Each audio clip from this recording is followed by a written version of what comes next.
Hello, my YouTube friends. John Doyle thinks gender and sex are the same, so he wants to talk about it. So, let's talk about it. Doyle, take it away.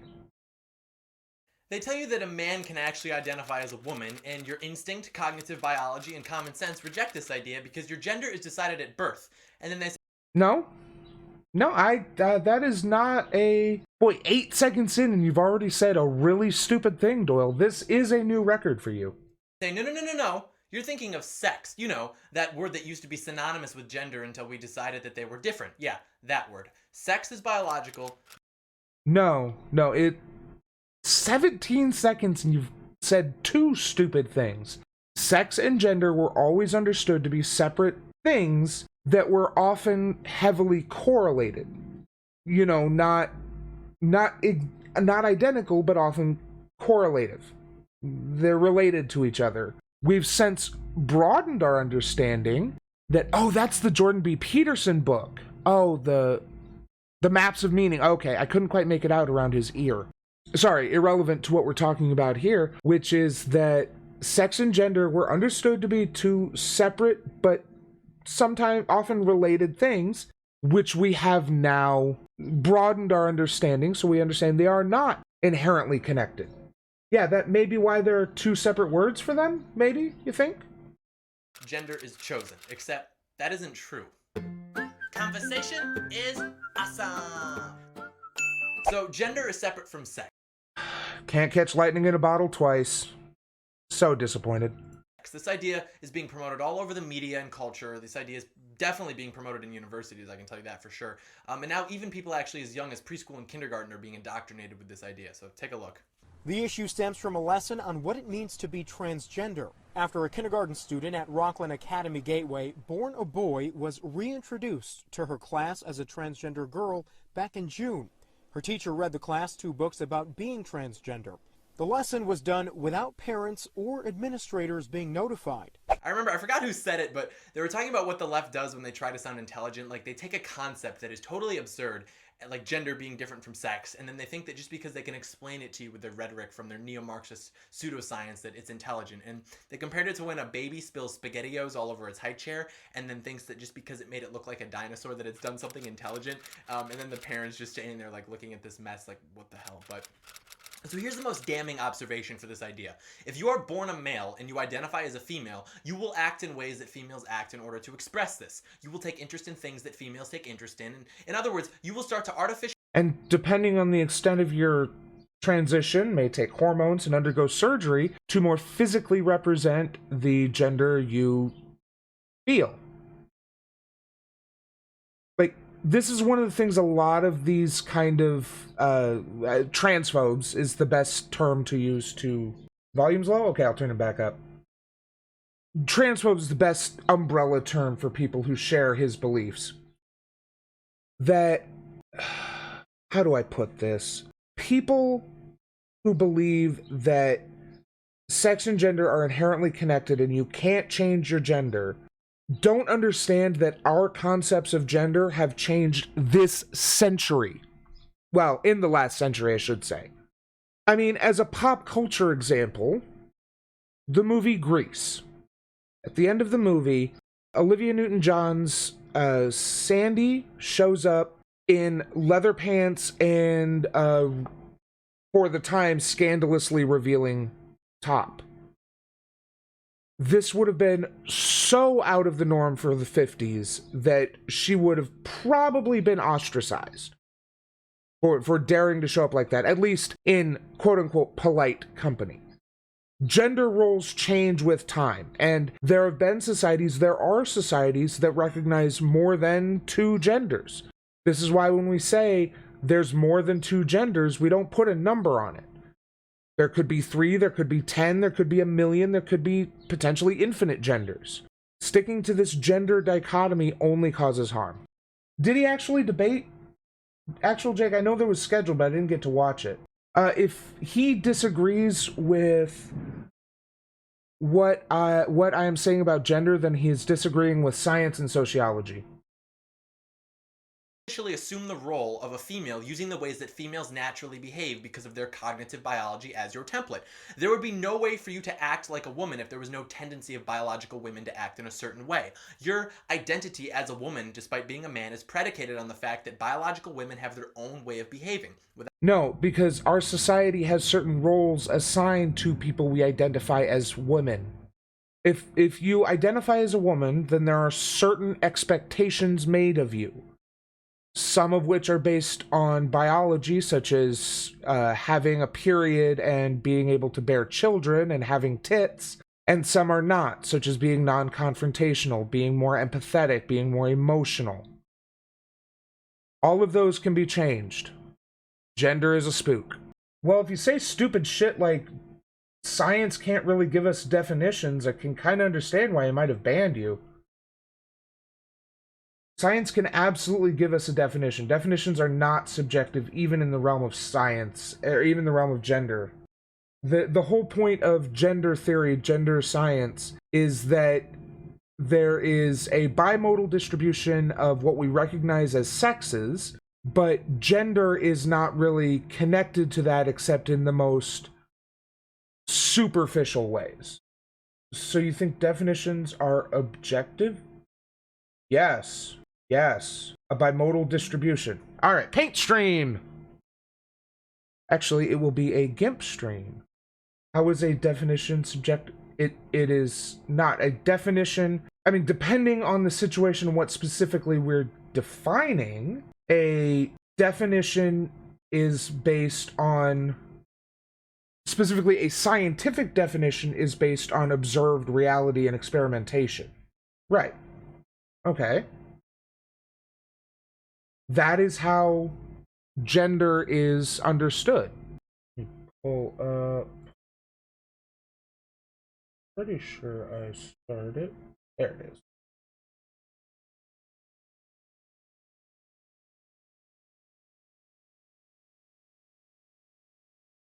The act of defining or of making something definite, distinct, or clear. How can a definition be objective in science? Because it's based on observed realities and repeatable experiments. I mean, if a scientific definition is subjective, meaning that it depends on the observer, then literally nothing in reality is objective, and everything is dependent on the observer, and thus we can know nothing about our world. So, let's see. Sex is complicated and not a binary. Many characteristics. This is Scientific American graphic, which shows the distribution of sex. This is a New York Times op-ed from a professor of biology and gender studies. Explains the biological complexity of sex and the ways in which the Trump administration's attempts to legislate that complexity out of existence is both immoral and unscientific. Description of modern scientific attitudes towards human sex. The view that the world's population can be separated into a clearly defined dyadic unit of male and female is defunct. Not only clinical observations, but molecular biology has established that sexual identity is on a continuum with an enormous potential for variance. Okay. I mean, I would say science is subjective and that the underlying ontological state of reality that science tries to understand is objective.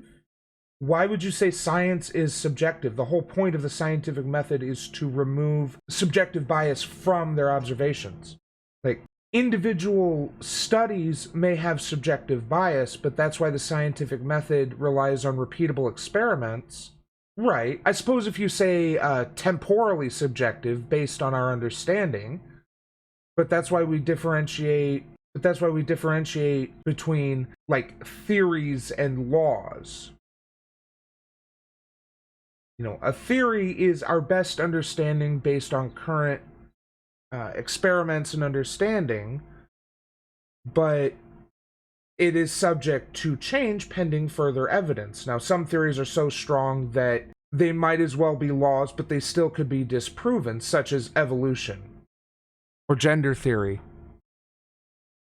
But to say that science is subjective is just because it can change as our understanding changes doesn't mean that it's all just subjective.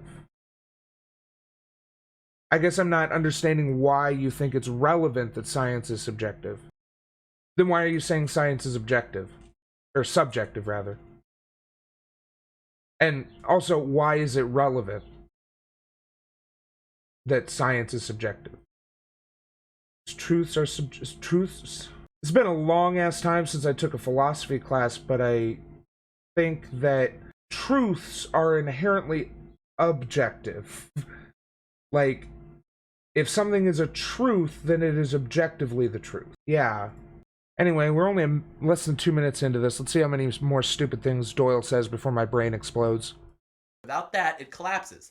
Anyways, you'll find that most of this garbage, whether it be postmodern theory, existentialist theory, it can all be traced back to European intellectuals right after World War II, which of course led to the rejection of Yes. European intellectuals. Echoes, echoes, echoes.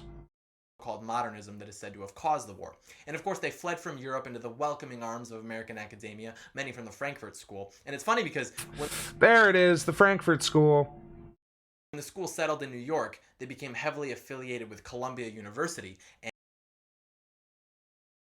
What? Facts are objective. Truths are merely isomorphisms formed in the brain? Huh? Okay. we all know that is the alma mater of the less favorite neo-Marxist Barack Obama. President Obama will go down as perhaps the worst president in the history of the United States! Exclamation point at real Donald Trump. Well, at real Donald Trump, at least I will go down as a president. Oh god, these pre-election dunks on Trump about how he wouldn't be president are really painful in hindsight. Talking about illegal immigration. I said it's illegal. Donald Trump built a wall. Donald Trump for us all. These lines connect themselves if you just do a quick few internet searches. The Frankfurt School, for those of you who are not familiar, is a social research. So let me ask you this, Maddie. What is the utility of what you're saying? Because my understanding... Okay. Oh, well then I can just dismiss this. I'm a utilitarian consequentialist. I only care about things as far as they have utility. So as far as I'm concerned, the utility of science is its objective nature. Yeah, that's kind of what I felt like. Trying to overcomplicate the issue to drown us in a vocabulary pool that prevents us from distinguishing between layman opinion and scientific research. Yes. Quote Heidegger. Nice. Research institute occupied by Marxist intellectuals. Anyways, with gender theory in particular, they have this really convenient explanation, which is basically that the only reason that men and This is a bit like the argument just about every person has with Rem when he tries to bury you in vocabulary so that people think he's right and smarter. women are different is because they were taught to be different. They don't believe that there is a male or a female brain. They don't like evolutionary psychology or biology at all, and they really don't like that. I mean, there's a reason why people don't like EvoPsych, because it's pretty much a debunked meme at this point. At least from my understanding. Yeah, just look at two popular YouTube examples. Contrapoints, aka Natalie Wynn, and Buck Angel. Buck Angel was assigned female at birth. You look at his ass now. Hopefully nothing NSFW comes up when I search this. It shouldn't. Okay. This is Buck Angel. Quick scan. Yeah, let's, This is a dude. This is a guy. This is a man. But you know what? He was born a woman. Utilitarians typically apply their utilitarianisms to morals, not the epistemology, but okay then. Yeah, I figured you'd like Rem. We all watch someone eat a cupcake, then we all agree they ate it, then Maddie is like, but epistemologically, and considering the flow of time when you become aware of the teleological realities in which we find ourselves, theft and vision are mere firings of synapses in the brain, dear chum. Also, from a utilitarian perspective, knowing truth would help you with utility, but maybe you don't see it that way. I'm not sure how you think I can't know truth. So So that is Buck Angel.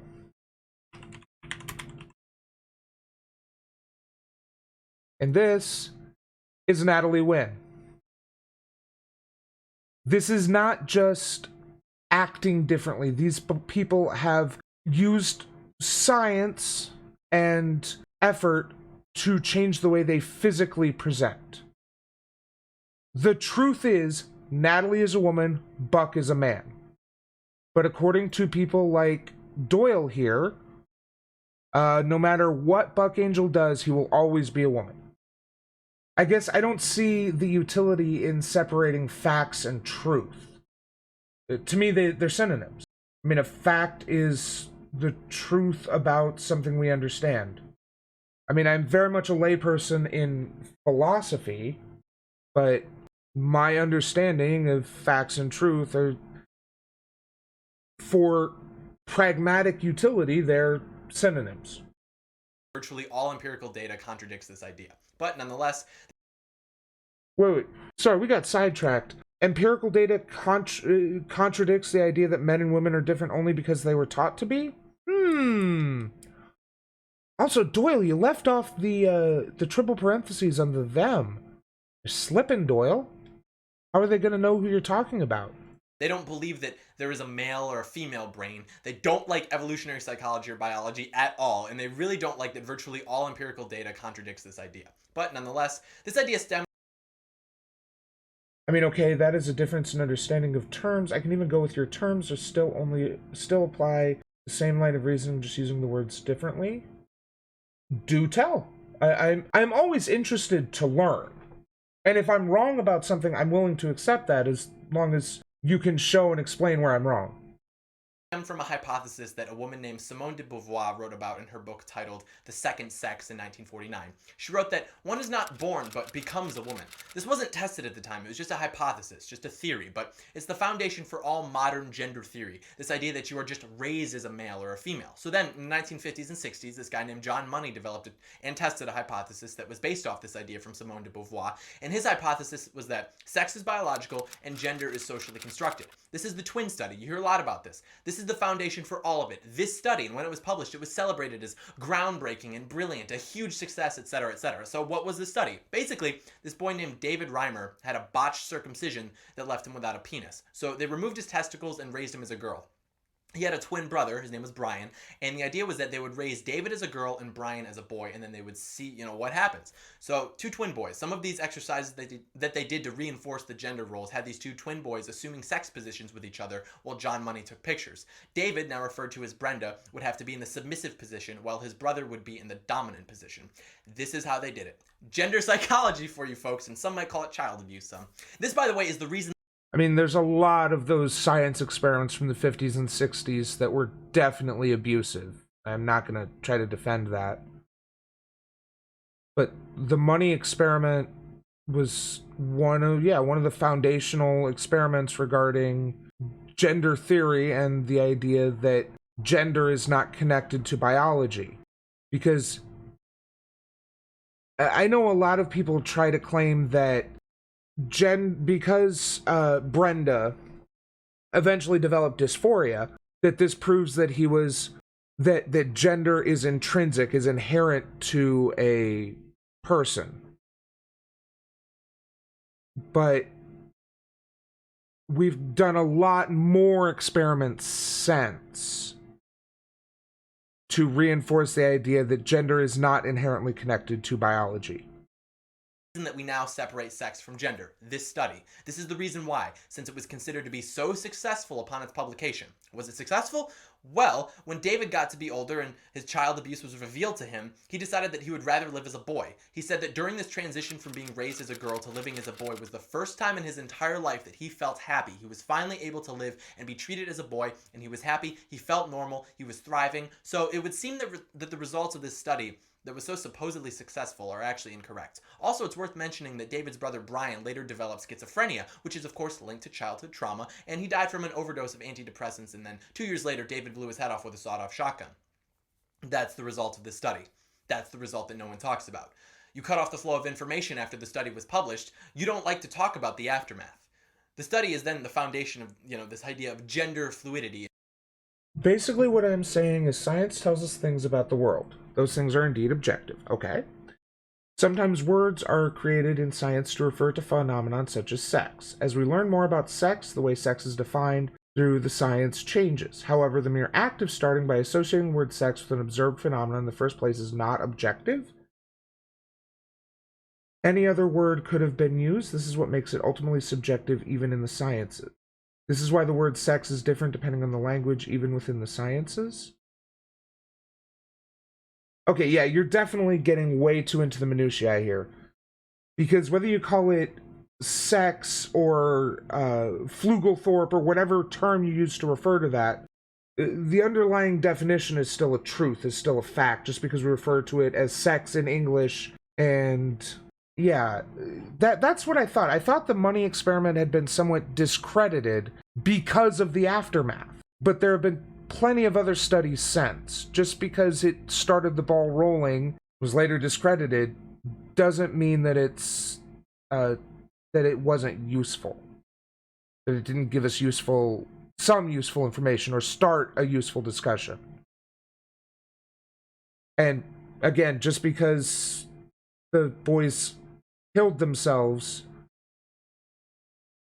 again, there's a lot of shitty things that happened in the 50s and 60s science. Okay. I mean, Maddie, we can sit here and argue about definitions until I melt. But, you know, whether when I say definition, I actually mean meaning or what have you. But again, what is the utility of this distinction? And multiple and infinite genders, which emerged in the 1980s and 1990s from people like Judith Butler, who of course cites... Hey, DZNK23, thanks for the follow. Appreciate it. money in the twin study as the basis of her hypothesis. Even Money would have thought multiple genders is absurd, and he literally took pictures of softcore child pornography in the name of science, so there's his credibility. Here's John Doyle trying to discredit science in general by describing heinous experiments in as crude and awful a way as possible. This is not science. It's not credible. It's not true. Gender is not separate from sex, and anyone that tries to convince you that it is, ask them if they know that the only proof they have of this hypothesis is that a guy tried to raise twins.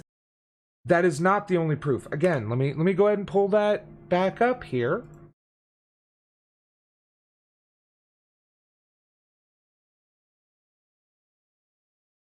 I mean, I think you use the word definition differently than how it is used in literature and many other people. The utility in using the word that you probably doesn't help you understand certain literature.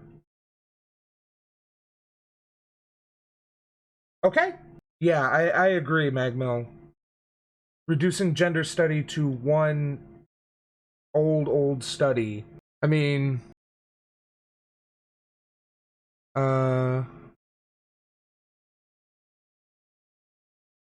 Does this have...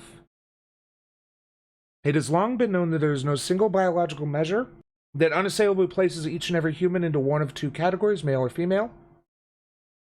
In the 50s, psychologist John Money and his colleagues studied people born with unusual combinations of sex markers, ovaries and a penis, testes and a vagina. Thinking about these people, whom today we would call intersex, Dr. Money developed a multi-layered model of sexual development. He started with chromosomal sex, determined at fertilization when an X or Y-bearing sperm fuses with an X-bearing egg. At least that's what usually happens. Less commonly, an egg or sperm may lack a sex chromosome or have an extra one. The resultant embryo has an uncommon chromosomal sex, say XXY, XYY, or XO. So even considering only the first layer of sex, there are more than two categories. And that's just the first layer. 8 to 12 weeks after conception, an embryo acquires fetal gonadal sex. Embryos with a Y chromosome develop embryonic testes. Those with two X's form embryonic ovaries. This sets the stage for fetal hormonal sex when the fetal embryonic testes or ovaries make hormones that further push the embryo's development in either a male or female direction, depending on which hormones appear. Fetal hormonal sex orchestrates internal reproductive sex, formation of the uterus, cervix, and fallopian tubes in females, or the vas deferens, prostates, and epididymis in males. During the 4th month, fetal hormones complete their job by shaping external genital sex, penis and scrotum in males, vagina and clitoris in females. By birth, then, a baby has 5 layers of sex, but as with chromosomal sex, each subsequent layer does not always become strictly binary. Furthermore, the layers can conflict with one another, with one being binary and another not. An XX baby can be born with a penis, an XY person may have a vagina, and so on. These kinds of inconsistencies throw a monkey wrench into any plan to assign sex as male or female, categorically and in perpetuity, just by looking at a newborn's private parts. Adding to the complexity, the layering does not stop at birth. The adults surrounding the newborn identify sex based on how they perceive genital sex, at birth or from an ultrasound image, and this begins the process of gender socialization. Fetal hormones also affect brain development, producing yet another layer called brain sex. One aspect of brain sex becomes evident at puberty when, usually, certain brain cells stimulate adult male or adult female levels and patterns of hormones that cause adult sexual maturation. Dr. Money called these layers pubertal hormonal sex and pubertal morphological sex, but these two may vary widely beyond a two-category classification. This fact is the source of continuing disputes about how to decide who can legitimately compete in all-female international sports events. There's been a lot of new scientific research on this topic since the 1950s. Yeah, it's not all based on a study from the 50s. But those looking to biology for an easy-to-administer definition of sex and gender can derive little comfort from the most important of these findings. For example, we now know that rather than developing under the direction of a single gene, the fetal embryonic testes or ovaries develop under the direction of opposing gene networks, one of which represses male development while stimulating female differentiation, and the other of which does the opposite. What matters then is not the presence or absence of a particular gene, but the imbalance of power among gene networks acting together or in a particular sequence. This undermines the possibility of using a simple genetic test to determine true sex. The policy change proposed by the DHHS marches backwards in time. It flies in the face of scientific consensus about sex and gender, and it imperils the freedom of people to live their lives in a way that fits their sex and gender as these develop throughout each individual life cycle. So yeah, Doyle's wrong. Completely wrong here.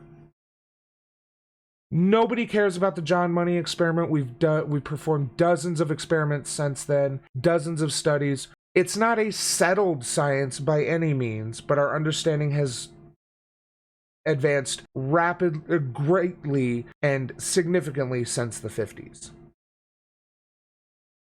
We'll give this another minute or two again. I'm guessing he's just going to keep harping on about how a discredited study from the 50s is the entire basis of gender theory. Boys and girls, like, this is what John Doyle does. He finds the most tenuous way he can prove that something is bad and claims that that's the reason it's wrong. 50 years ago, and then both of them later ended up living troubled lives and dying prematurely. This is how they explain it, because they don't like the biological differences between men and women. This is what I mean about science being objective, not subjective. It doesn't matter what the scientists like or don't like. What matters is what the data says. And good scientists will publish research even if they don't like it, because that's what the research says. This is actually a big issue in for-profit academia, where new professors, new researchers have to work on where the money is. And that can influence the outcome more than researcher bias will. Especially those that pertain to cognitive functions. And it's a really funny explanation if you think about it. Here it is. Yeah, Maddie, it seems like you're just trying to make some really esoteric, philosophical differentiations when I'm just trying to talk to regular people here. I am a regular people. So I don't want to get too bogged down in the esoteric minutiae of philosophy and definitions and, that kind of thing. It's all well and good to have those discussions, and it is useful and good knowledge. I'm not trying to say that philosophy is bad and no one should study it or anything like that. What I'm trying to say is that for purposes of discussion, considering truth and facts to be synonymous, science is objective, this is useful enough for my purposes, even if, again, in certain esoteric philosophical discussions or situations, there may be some differentiations, but it's okay. I'm not going to ban you or anything. I just, you know, I appreciate the discussion, and I'm always down to learn things. And I appreciate you being here. There are 13 brilliant male mathematicians for every 1 brilliant female mathematician. But that's only because men were raised to like math and women weren't. Really? Colleges aren't giving scholarships exclusively for women in STEM? Women aren't hired at a 2-to-1 ratio over men in STEM jobs? Who's not encouraging them? Where is this? The encouragement, this is new. This is new encouragement, new policies, new scholarships. So let's give it, you know, a decade or so for the people who were socialized in the 80s and 90s to move into these positions. This boogeyman. Here's an anecdote from my life that supports this in addition to the facts that I just gave. I grew up with sisters. Yeah, I have an internal limit of how many philosophy words I can hear at once. And if I hear too many, then I just go on a ban spree. Sorry, it's just how I was raised. I'm kidding, of course. Sisters, and I had 2 sisters, and so we had more girl toys than boy toys. So when I'd play with my sister, we'd usually play with Barbies or something like that. But she didn't like playing with me because I would always make the Barbies fight or kill each other and rip each other's legs and... Right, because you probably watched... I don't know, you're like a decade younger than me. I don't know what you watched. Like, when I grew up, the shows it was okay for me to watch, like, socially. Like G.I. Joe, Ninja Turtles, Mighty Morphin Power Rangers, Batman, those kind of shows. So yeah, I wanted to, and more importantly for my development, video games. I loved violent video games. Still love violent video games. I love shooters and fighters and all these kind of, you know, conflict games. Whereas women, girls, especially when I was younger, it's probably less true when Doyle was a kid, definitely less true nowadays. There's less of that dichotomous programming. It's 13th, the 14th one causes some crazy shit to... Yep, exactly. So be careful. Yeah, TMNT was amazing. Yeah, absolutely. It's funny they bring up the Frankfurt School because they have nothing to do with gender. In fact, people Adorno were pretty socially conservative. Yeah. But, so, Doyle was probably socialized on whatever the, you know, 2007 to 2010 equivalent of TMNT and Batman the Animated Series was, which I think was like Teen Titans and Justice League Unlimited and that kind of thing. And Call of Duty, Gears of War, all these kinds of video games, assuming he played games. I assume he's a gamer. So, of course you wanted to fight. That's what you were taught was the proper way to entertain yourself. Whereas your sisters were probably taught that the proper way to entertain themselves was, I don't know, brushing dolls' hairs? I don't know what women were socialized to be in 2007 when they were children. But the point is that of course you wanted to fight and you know, destroy things. That was what popular media told you wanted to do as a kid. But just because you had a bunch of dolls around doesn't mean you were going to become gay or trans or whatever. That's up to each individual person. Yeah, must be laundry day. I actually noticed that and I wondered, is that like a bleach stain or does he actually have dandruff and he didn't notice? That's embarrassing. And heads off, and I know that you think I was a child sociopath, but that was just my male drive to dominate and fight and conquer, just shining through. It didn't matter what Essentializing gender roles, that's Doyle for you.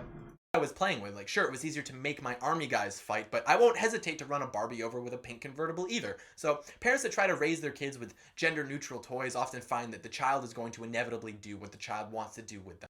This is because socialization doesn't just mean the toys you're bought. It's also the shows you watch, the books you read, the games you play, the way other kids interact with you. If you want to raise children gender neutral, then you also have to strictly control the shows and movies they watch, the books they read, the games they play, and the people they interact with. And in this society, that's virtually impossible unless you're going to live like an Amish lifestyle or something. But what's important is that you pay attention to your kids and what they want to do. Yeah, fuck. I still remember my dad was in a bad motorcycle accident, actually 20 years ago now. Actually, it was 20 years ago in March. And I still remember going into the emergency room and seeing him on that hospital bed. Bloody, his glasses were gone, his legs were covered up, and I could tell they were in a bad shape. And he said to me, "John, you're the man of the house now." I was 12.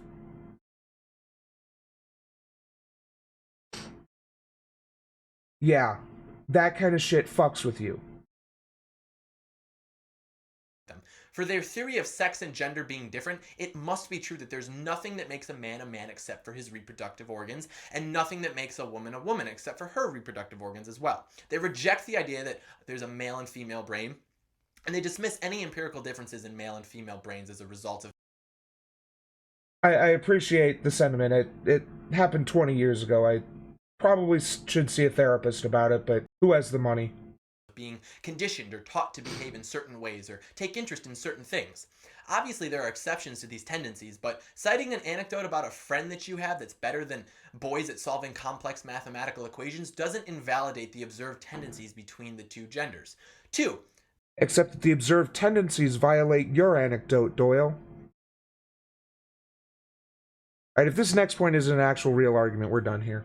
There are 2 genders, so let's look at a few of these. First, I want to talk about IQ. And for the record, my dad survived. He didn't die. So, I don't want you all thinking my dad died that night. He's still alive by some miracle despite 2 heart attacks. So, no, he's still alive. So, I just realized that I probably made that sound like he had died then. No, he's still alive. So, but it was just a rough scene for a 12-year-old to come in and be told I was the man of the house. IQ, because I think it's very important, and then I'll talk more about IQ in another video, but with IQ differences between men and women tend to have average IQs with a steeper normal distribution, meaning that they are more likely to have average intelligence or not This is because women are socialized to care more about intellectual things, and men are supposed to be more instinctual and go with their gut, that kind of shit. There's a reason why this is a distribution. Because, yeah, on average, maybe women have a higher IQ score, as useful as IQ is. deviate from that to either extreme very much. The average Yeah, exactly. IQ charts in 2020. male IQ is roughly the same as the average female IQ. However, we also concentrate in both extremes of the distribution, meaning that we have many more high IQ men than high IQ women. But to the contrary, we also have more low IQ men than we do low IQ women. This explains why men dominate STEM fields and women dominate lower IQ majors like early education or social work. Whoa. There's nothing low IQ about education, lower education, whatever. Wow. Hey, where's your copy of the bell curve, Doyle? And to this you might say, well, if men also have clusters. Well, you see, it all goes back to his gender essentialism, so it has to indicate 2 genders, even though there are men and women in all fields. It's just that some tend to be dominated by one gender or another. Yeah. And also, a number of these, like social work, counseling, and even elementary and, I don't want to say lower education, but I think that's the correct term, tend to go more towards the things that women are socialized to be better at, like empathizing and using your emotions. Whereas, STEM fields, physics, sciences, economics, all of these are about using your analytical brain, which is what men are socialized to be better at. It's not entirely about socialization, but it's mostly about socialization. Presence of low IQ individuals, where are they in those majors? Well, if you look at the graph, you'll notice that while the IQs are low in comparison, they are still at or slightly above average. This explains why, while they are female dominated, there's still a male presence. So what happened to all those low IQ men that I mentioned earlier? They didn't go to college. That's what happened. Women are consistently attending college more than men. But the thing we're told to complain about is only when men are more likely to be able to do cognitively challenging tasks pertaining to science and technology, despite its clear explanation through our own biodiversity. Men and women generally perform at about the same level on cognitive tasks, but they have strengths and weaknesses for specific tasks. For example, men excel at mental object rotation, whereas The reason women dominate lower education is because of sexism and the drive to preclude women's usefulness to childbearing and food prep. Yep. Yeah, I think it's funny that growing up, because the majority of my teachers were women, I thought that teaching was a woman's profession. But then you get to college and actual, quote unquote academia, and it's a boys' club. women excel at object location, which of course is why men prefer to use cardinal directions and women prefer to use landmarks. It's hard for these topics to exist in a vacuum because now I want to talk about IQ and... Wait.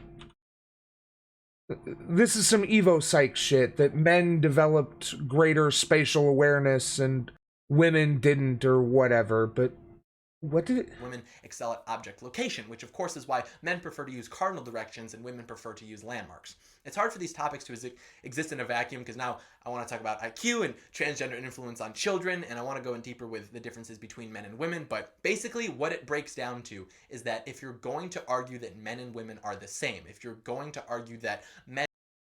No. I mean, correct me if I'm wrong, no one is arguing that men and women are the same. The argument is that their differences are not exclusive to their biology. Men and women aren't the same. Obviously, try to tell a trans woman that or a trans man that. But their differences are not exclusive. Like, just because you were born assigned male at birth doesn't mean you can't become a woman later in life, if that's what you feel. One thing I will never understand, that I must go, why pedants like this guy spend so much time worrying about whether a handful of people call themselves men or women. Yeah. Well, it's about societal control. He's part of this, I don't think he's officially part of the intellectual dark web, but he's adjacent to that, definitely. Who want to push back against change in society because it's, I don't know, inherently degenerate or some shit. According to John, if a woman exhibits the traits he's listed, then they ought to be considered a woman, even if born with... Yeah, that too. Yeah, conservatives love their hierarchies. And it only act like men because they're taught to do so, then why is it so highly correlated? So if 0.6% of the population identifies as transgender, that means the correlation... Because things like intelligence, gender, and sex are super complicated. They correlate to a lot of things. Let's see, about 1% identify as transgender in the United States. States vary in the percentage of residents who identify as transgender. Hawaii is the highest percentage of adults who identify as transgender. Wonder if that has to do with income. Like 3%. DC is notable for its relatively high percentage of transgender identified adults, 2.8%. Oh. Coefficient for possessing male traits and having a dick is like 0.994. And yes, of course, we're not, supposed to assume that all correlations are inherently causal, but like when it's 0.994 and it's been that way for the last 6 million years, you kind of have to start to wonder, but... Except what a man has changed. It's not just having a penis. This is why gender and sex are different. You realize that the idea of a rugged, individualist man is a relatively recent definition of man? That previously men were effete and what we would now refer to as feminine in their behavior. They were considered, they would sniff a scented cloth if they saw something they didn't like, or they would wear makeup and wigs. Skirts were originally made for men to wear because they gave you freedom of movement on the battlefield. Alright, I'm done with John Doyle. If those hierarchies are challenged, and society as a whole can be challenged, and that's a no-no to that. Right, yeah, if hierarchies can be challenged, then all of society. Yep, that's conservatism in a nutshell. John not understanding how statistics works because 99% of societies are not dumpster workers. Dumpster workers are actually not dumpster workers. Yep. Yeah, this is a great still to stop on. This is, boy, I've got about a dozen ableist jokes lined up that I will keep tucked away in that chud corner of my brain. Yeah, sex and gender are different, Doyle. They do not mean the same thing, and they haven't done, at least for the last 50 or 60 years, if ever. So, just wrong, my dude. Sorry, not sorry. Hey, thanks for watching. Hope you enjoyed the show. If you liked it, like, share, subscribe, and leave a comment. Thank you. See you next time.